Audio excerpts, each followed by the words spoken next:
हाम्रो भेड नगरपालिका 11 मा चाहिँ समथिङ अहिले जुनसुकै प्रतिनिधिहरूको भनौँ न है कार्यकाल चाहिँ समथिङ 10 वर्ष भयो। तर अन्य टोलमा चाहिँ अलि विकास राम्रै भएको छ। तर हाम्रो अलि मतराई गाउँमा चाहिँ अलि विकास खासै भएको देखेन।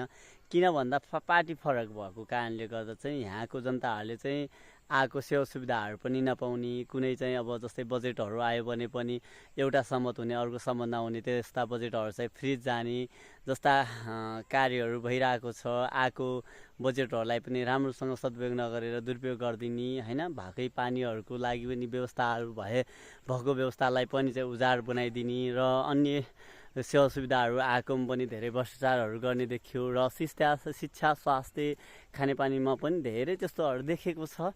र अब खासै हाम्रो गाउँमा त्यस्तो भन्ने खालको मान्छे र टिकाएर अब त्यस्तो प्रमाण जुटाएर भन्ने खालको त छैन। तर पनि त्यस्तो देखिएको छ गाइज है। यसलाई पनि ध्यान आकर्षण चाहिँ होस् भन्न चाहन्छु म।